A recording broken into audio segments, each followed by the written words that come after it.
시청자 여러분 안녕하세요. 6월은 호국 보훈의 달이고 또 올해는 6.25 한국전쟁 70주년이 되는 또 의미가 있는 해인데 한국 교회사에 있어서 전문가이신 박명수 서울신대 명예교수님 모시고 대화 나누도록 하겠습니다. 교수님 안녕하세요. 안녕하세요. 네, 이번에 은퇴하신 걸로 알고 있는데요. 소회가 좀 어떠세요? 저는 은퇴가 매우 좋은 것이라고 생각합니다. 왜냐하면은 열심히 일하다가 좀 쉬기도 해야지 계속 일해야 된다고 그러면은 부담이 될 것 같아요. 잠깐 쉬고 정리하고 또 다시 이제 또 새로운 일을 또 해야죠. 네. 근데 저는 뭐 계속 지금 하던 일을 계속 해오고 있습니다. 네. 이번에 6.25 한국전쟁 발발 70주년인데 왜 점점 한국에서도 좀 관심도가 떨어져 가는 것 같은 느낌도 들고 미국에서는 이제 잊혀진 전쟁이라 이렇게 부르거든요. 그렇죠. 그 세계 제2차 대전 그리고 베트남 전쟁 사이에 있다 보니까 이 두 전쟁 사이에서 좀 잊혀지는 그런 느낌이 있어서 좀 덜 주목받는 부분이 있어. 미국에서 그렇게 부르고 한국에서도 좀 관심사가 뭐 통일 뭐 이런 주제 나오면 이제 이거 묻어버리고 싶어하는 그런 부분이 있고 하니까요. 이스라엘 역사 보면 이제 구약의 역사까지 기억하고 출애굽까지 거슬러 올라가서 그 민족적 뿌리와 정체성을 이렇게 기억하는데 좀 너무 잊지 말아야 될 역사까지 막 잊으려고 하는 건 아닌가 생각도 드는데 6.25 전쟁의 의미는 무엇이고 또 우리가 왜 기억하는 게 중요한지 좀 말씀해 주시면 좋을 것 같아요. 사실은 잊혀진 전쟁이라고 하는 말이 있지만은 사실은 가장 잊지 말아야 될 전쟁 가운데 하나가 6.25 한국전쟁이 아닌가 이런 생각이 듭니다. 왜냐하면은 제2차 세계대전이 끝나고 이제 냉전이 시작되지 않았습니까? 네. 바로 냉전이 시작되는 그 시점에서 일어난 전쟁이 6.25 전쟁이고 이것으로 인해서 세계가 완전히 자유진영과 공산진영이 나눠지는 그러한 그 결과를 가져왔습니다. 그래서 6.25를 기점으로 해서 말하자면 새로운 시대가 열리게 되는 것이고 세계가 한쪽은 자유진영, 한쪽은 공산진영 둘로 나눠지는 그 센터에 6.25가 있으니까 6.25는 단지 한 민족의 분단뿐만이 아니라 세계를 둘러나는 사건이다. 이렇게 말할 수가 있는 거죠. 사실 6.25 이전에는 이렇게 극명하게 세계가 둘로 나눠져 있지 않았습니다. 사실 49년에 중국이 공산화됐습니다만은 아직도 미국은 중국을 유고처럼 약간 소련에서 독립된 미국과 손을 잡을 수 있는 그런 가능성 있는 나라라고 생각을 하고 있었어요. 또 그다음에 영국도 스탈린이 생각할 때는 영국이 미국 말을 그렇게 쉽게 안 들을 거다. 그러니까 영국과 미국의 그 갈등을 점쳤다고요. 사실은 1948년 우리나라 50선거 할 때도요. 영연방이 미국의 주도권에 대해 상당히 반대를 많이 했습니다. 그런데 6.25 전쟁이 딱 일어나니까 중국은 소련 편에 딱 붙어버리고 영국은 유엔군의 이름으로 미국 편에 딱 붙어가지고 세계가 완전히 둘로 쫙 갈라지는 그런 것이 됐죠. 그러니까 한반도만 둘로 나눠진 것이 아니라 세계가 둘로 나눠지는 그 출발점에 6.25가 있는 거라고요. 좀 더 크게 생각을 한다면은 그렇게 해가지고 이제 공산진영은 공산진영끼리 교류하면서 살았고 이제 자유진영은 자유진영끼리 교류하면서 살았는데 결국 이제 누가 승리했느냐? 결국 1980년대 말에 공산진영이 이제 붕괴됨으로 말미암아 6.25 전쟁 때는 공산 체제가 옳으냐 민주주의 체제가 옳으냐라고 하는 것을 놓고 두 세력이 싸웠다면은 사실 80년대 말에서는 이 민주주의 자유 진영의 세계가 이 공산주의 세계를 공격한 것도 아닌데 스스로 자체 모순 때문에 멸망해 버리고 말았단 말이에요. 그러니까 결국 6.25 때 이제 시작된 자유 진영이 결국 80년대 가서는 옳았다고 하는 것이 입증이 되는 것이죠.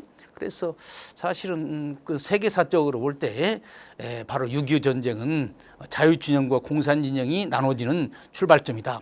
아마 한국 역사가 세계사적인 측면에서 이만큼 중요한 일을 한 그런 역사가 어디 있겠습니까? 이런 점에서 6.25 전쟁은 세계사적으로도 중요하다. 민족사적인 측면에서도 한번 얘기를 네, 해볼까요? 한국에서는 어떤 맞아요. 의미를 가질까요? 사실은 우리 한국 민족사적인 입장에서 생각을 한다면은 사실은 우리가 1919년 3.1운동이 일어나지 않았습니까? 3.1운동 때에 이제 그 1919년 4월 10일 상해 임시정부가 만들어졌고 임시정부가 대한민국 임시현장이라고 하는 헌법을 만들었어요. 제1조가 뭐냐면 대한민국은 민주공화국이다라고 하는 거예요. 그러니까 1919년 3.1운동으로 인해서 세우려고 했던 나라는 민주공화국이라고요. 자유민주주의 체제에 속하는 민주공화국이라고요. 그리고 그다음 7조에 보면은 국제연합에 국제연맹에 가입을 해서 세계 평화에 기여하겠다 이렇게 되어 있는 거예요.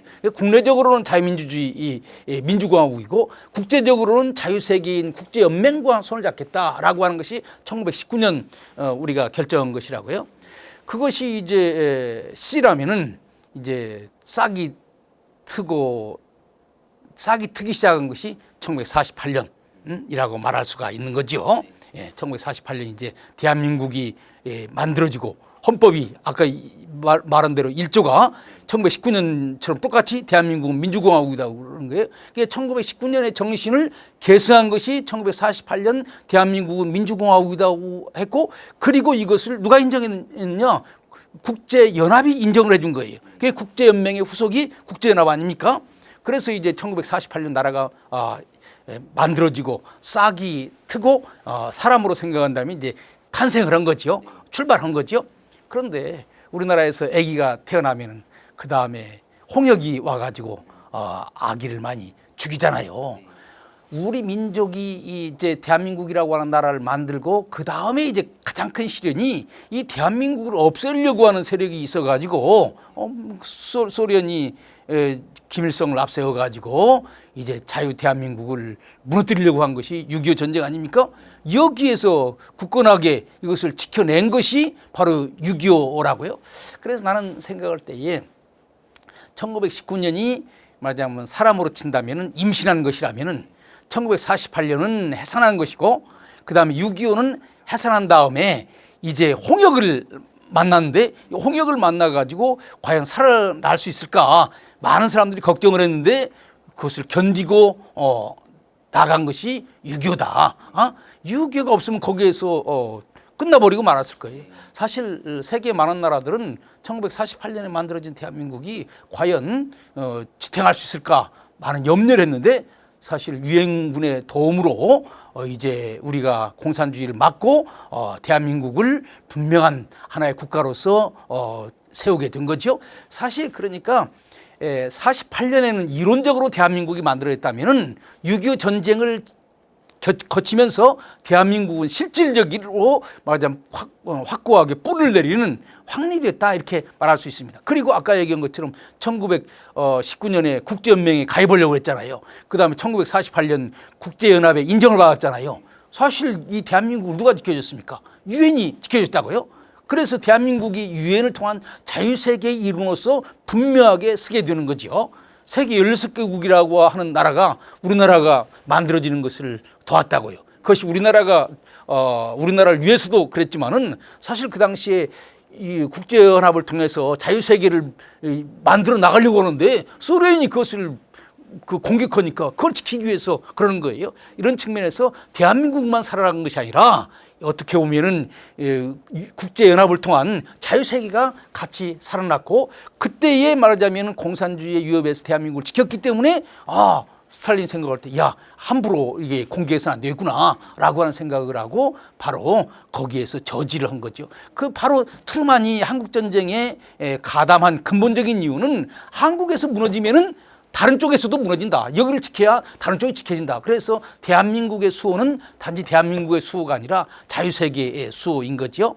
그리고 이제 그걸 통해서 한국은 당당한 자유세계 일원이 되었고 대한민국이 잘 되느냐 못 되느냐에 따라서 자유세계가 잘 되느냐 못 되느냐가 결정되기 때문에 세계가 우리나라를 도와준 거죠. 이런 점에서 6.25의 의미라고 하는 것은 매우 중요한 것이다. 이런 생각을 합니다.